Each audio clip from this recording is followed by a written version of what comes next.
भारत माता की, भारत माता की। इनकलाब, इनकलाब, वंदे वंदे।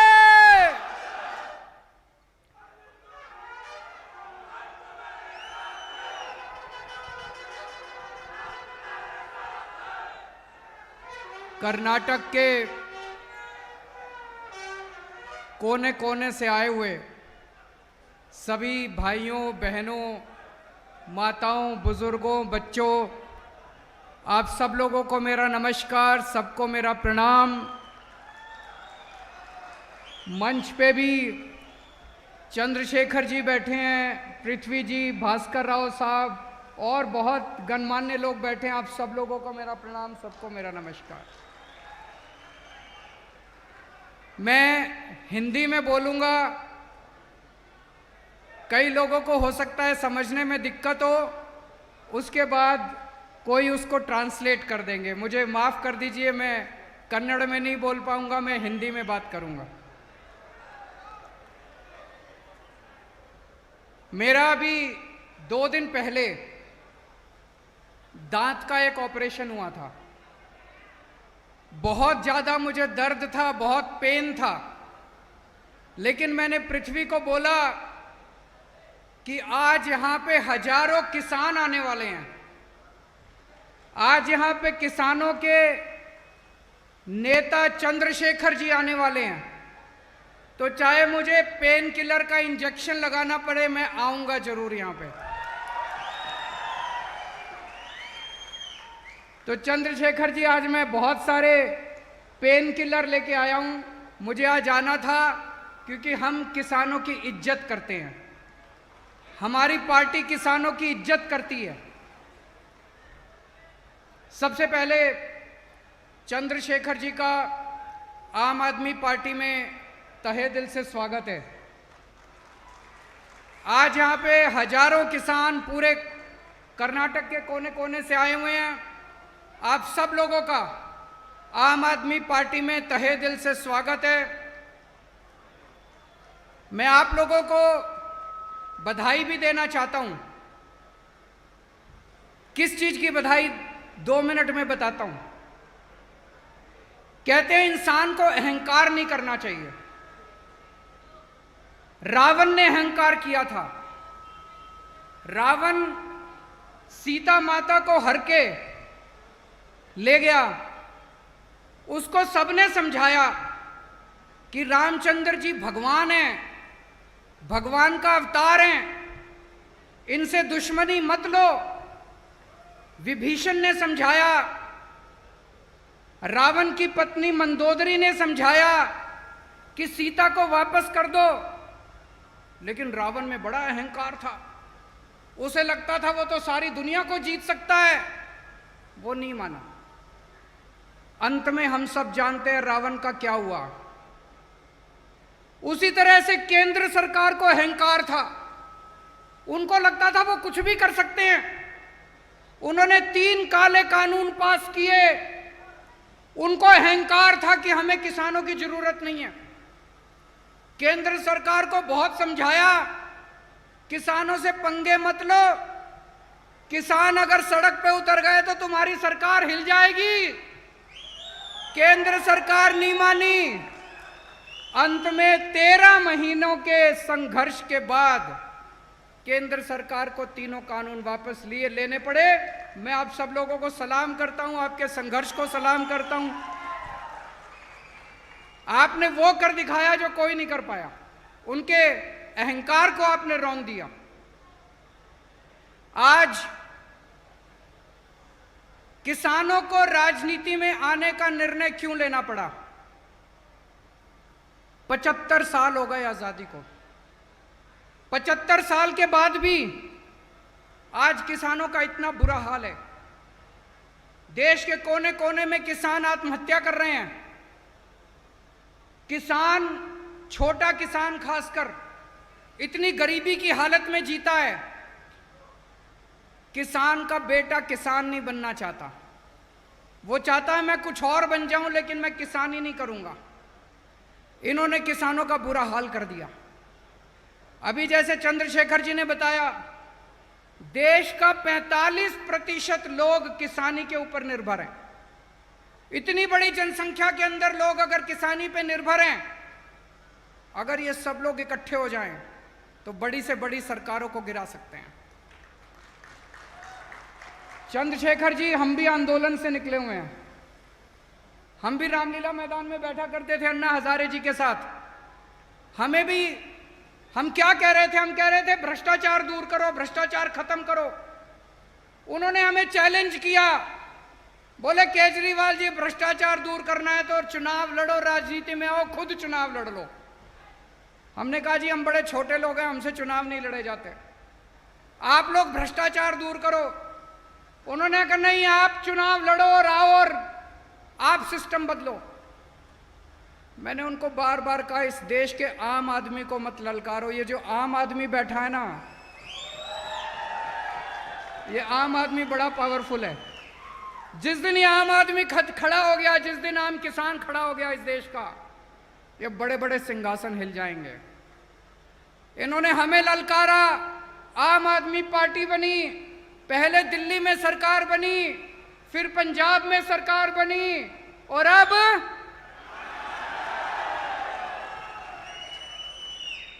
कर्नाटक में सरकार बनानी है।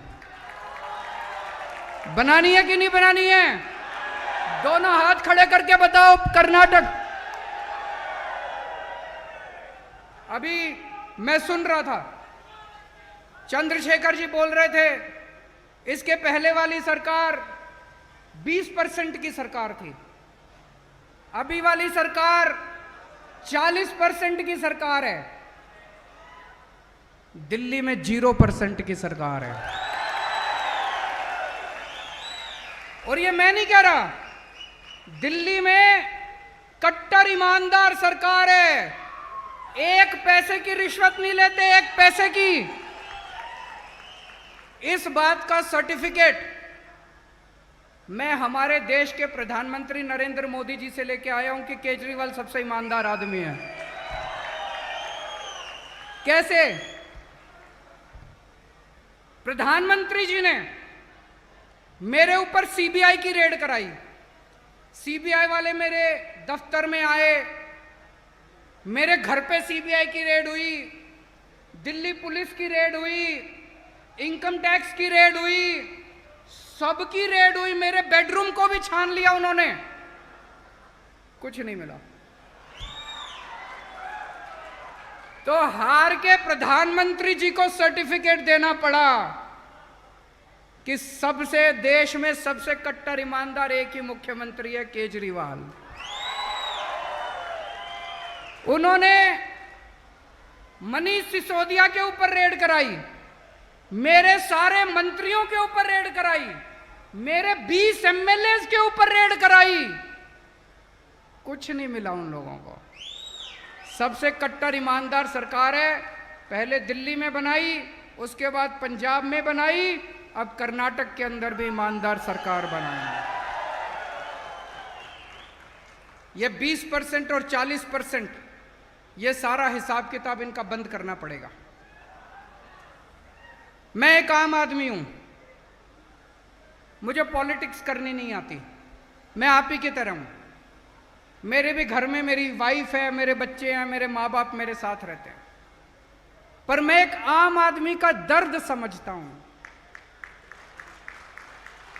एक आम आदमी किस तरह से इतनी महंगाई के जमाने में अपने बच्चों को पालता है, मैं ये समझता हूं।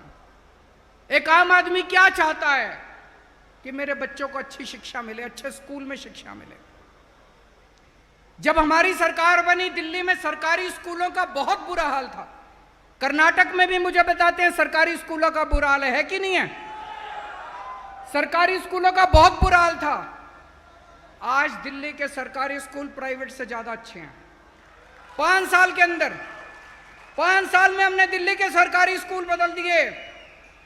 इस साल सरकारी स्कूलों का, दिल्ली के सरकारी स्कूलों का 99.7% रिजल्ट आया है। 99.7%। मैं आप सब लोगों को इनवाइट करता हूं, आप दिल्ली आइए, दिल्ली आके हमारे दिल्ली के सरकारी स्कूलों को देखिए, शानदार सरकारी स्कूल। सरकारी स्कूलों में स्विमिंग पूल हैं, लिफ्ट हैं, शानदार ऑडिटोरियम है। आपने प्राइवेट स्कूल ऐसे नहीं देखे होंगे जितने अच्छे सरकारी स्कूल।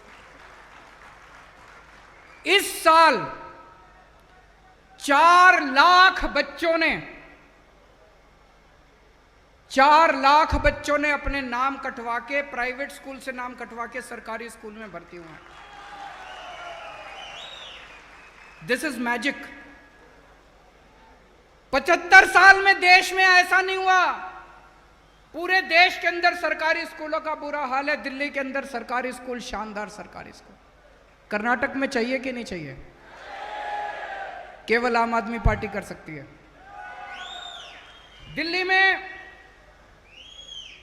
पहले सरकारी हॉस्पिटल्स का बहुत बुरा हाल था, डिस्पेंसरीज का बहुत बुरा हाल था। आज दिल्ली में इतने शानदार हॉस्पिटल कर दिए, अब लोग मैक्स में, अपोलो में, फोर्टिस में, बड़े बड़े हॉस्पिटल में नहीं जाते, दिल्ली के सरकारी हॉस्पिटल के अंदर अपना इलाज कराते हैं। और सारा इलाज मुफ्त है, सब कुछ मुफ्त है। आपको अगर बुखार है, क्रोसिन चाहिए, वो भी मुफ्त है। अगर आपको बहुत बड़ी बीमारी हो गई, किडनी ट्रांसप्लांट कराना, 40 लाख 50 लाख रुपए का भी खर्चा आएगा, वो भी मुफ्त है। दिल्ली सरकार दिल्ली के 2 करोड़ लोगों के लिए, दिल्ली में 2 करोड़ लोग रहते हैं, दिल्ली के 2 करोड़ लोगों के लिए हमने सारा इलाज मुफ्त कर दिया। दिल्ली में बिजली भी मुफ्त है, ये मैजिक है। पहले दिल्ली में बिजली खूब जाया करती थी, 7-7 8-8 घंटे के पावर कट लगते थे। अब दिल्ली में 24 घंटे बिजली आती है और मुफ्त बिजली मिलती है लोगों को। 0 बिजली के बिल आते हैं, 0 बिजली के बिल। आप लोग आश्चर्य करेंगे कैसे। एक ही चीज है, हम ईमानदार हैं, हम पैसे नहीं खाते, हर चीज में पैसे बचाते हैं, ईमानदार सरकार है। इतना पैसा बचाया हम लोगों ने, इतना पैसा बचाया, इतनी महंगाई के जमाने में हमने 5 चीजें मुफ्त कर दी दिल्ली के लोगों के लिए। शिक्षा मुफ्त है, शानदार सरकारी स्कूल, आप अपने बच्चों को सरकारी स्कूल में भेजो, सब कुछ मुफ्त। आपकी सारी हेल्थ मुफ्त है। आपके घर में कोई भी बीमार होगा, किसी भी तरह की बीमारी होगी, सारी दवाइयां, सारे टेस्ट सब मुफ्त है। आपका बिजली मुफ्त है, आपकी पानी मुफ्त है, पूरी दिल्ली के लोगों का पानी मुफ्त है। और महिलाओं के लिए बसों में ट्रांसपोर्ट मुफ्त है। केवल एक चीज की वजह से, हम ईमानदार सरकार है, कट्टर ईमानदार सरकार है, इसीलिए वो लोग हमसे डरते हैं। हमें राजनीति करनी नहीं आती, हमें केवल काम करना आता है। लेकिन दोस्तों, पिछले कुछ दिनों में देश में कुछ ऐसी घटनाएं घटी जिससे मेरे दिल को बहुत तकलीफ हुई है। उत्तर प्रदेश में लखीमपुर में इनके एक लड़के ने किसानों को सबके सामने जीप से कुचल दिया। देखा आप लोगों ने वीडियो, किस तरह से इनके एक लड़के ने किसानों को, सबके सामने किसानों को कुचल दिया। ऐसे आदमी के साथ क्या करना चाहिए? उसको सख्त से सख्त सजा मिलनी चाहिए। और इन्होंने क्या किया? ऊपर से नीचे तक सारी पार्टी, ऊपर से नीचे तक सारी सरकारें मिलके उसको बचाने में लग गई और उसको रिवॉर्ड दिया। उसके पिताजी को इन्होंने मंत्री बना दिया। ऐसे देश कैसे आगे बढ़ सकता है जहां पे मर्डर करने वाले लोगों को इनाम दिया जाएगा? ऐसे देश तरक्की नहीं कर सकता। अभी इनके लोगों ने अपने अखबारों में पढ़ा होगा, दिल्ली में, मैं दिल्ली का मुख्यमंत्री हूं, मेरे घर के ऊपर कुछ गुंडों ने हमला किया, मेरे घर में घुस गए वो लोग। मेरे को अपनी जान की परवाह नहीं है, मेरी जान देश के लिए हाजिर है। अगर देश के लिए 100 बार मुझे अपनी जान देनी पड़ेगी, मैं अपनी जान देने के लिए तैयार हूं। और मैं सौभाग्यशाली समझूंगा अगर मुझे अपने देश के लिए जान देनी पड़े। लेकिन उस दिन जब ये सारे गुंडे मेरे घर के अंदर घुसे, मैं भी घर में नहीं था, मेरी वाइफ भी घर में नहीं थी, मेरे बच्चे भी घर में नहीं थे, मेरे बूढ़े माँ बाप घर में थे। इन्होंने क्या किया? उन्होंने उन गुंडों को सजा नहीं दी, अगले दिन इन्होंने उन गुंडों को अपनी पार्टी में शामिल कर लिया। ऐसे देश कैसे आगे बढ़े? पूरे देश में कहीं गुंडे, लुच्चे, लफंगे, जाहिल, गंवार लोग जो होते हैं वो एक ही पार्टी में जाते हैं। कौन सी पार्टी में जाते हैं? कौन सी पार्टी में जाते हैं? पूरे देश में कहीं कोई बलात्कार करता है, ये लोग बलात्कार करने वाला का स्वागत करते हैं, उसकी शोभा यात्रा निकालते हैं। एक छोटी सी बच्ची का बलात्कार हुआ एक राज्य के अंदर, इन्होंने बलात्कारियों को रथ पे बिठा के उसकी शोभा यात्रा निकाली। कहीं पे बलात्कार होता है, ये सारे पहुंच जाते हैं इनकी पार्टी वाले उनकी। ऐसे देश कैसे तरक्की करेगा? ऐसे देश आगे नहीं बढ़ सकता। हमें गुंडागर्दी करनी नहीं आती। आम आदमी पार्टी शरीफों की पार्टी है, आम आदमी पार्टी देशभक्तों की पार्टी है, आम आदमी पार्टी ईमानदार लोगों की पार्टी है। हमें गुंडाई करनी नहीं आती, हमें स्कूल बनाने आते हैं। हमें लफंगाई करनी नहीं आती, हमें दंगे करने नहीं आते। पूरे देश में दंगे हो रहे हैं, कौन करा रहा है ये दंगे? कौन सी पार्टी दंगे करा रही है? सारे जानते हैं कौन सी पार्टी दंगे करा रही है।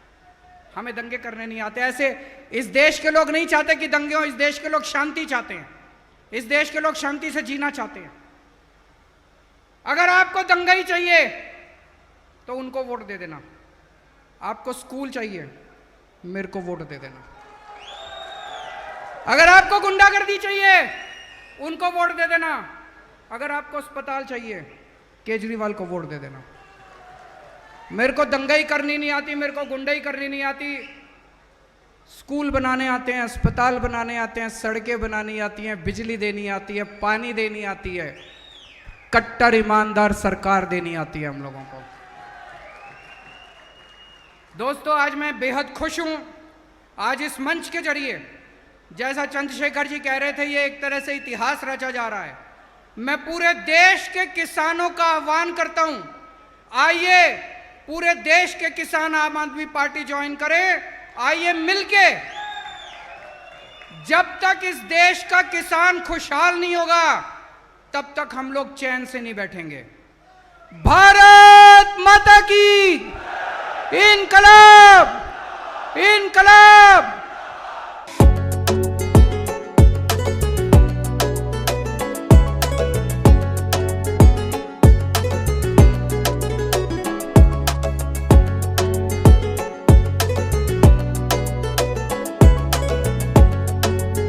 ಶುದ್ಧ ಜೀವನಕ್ಕೆ ಶುದ್ಧ ನೀರು ಆಕ್ಸಿಬ್ಲೂ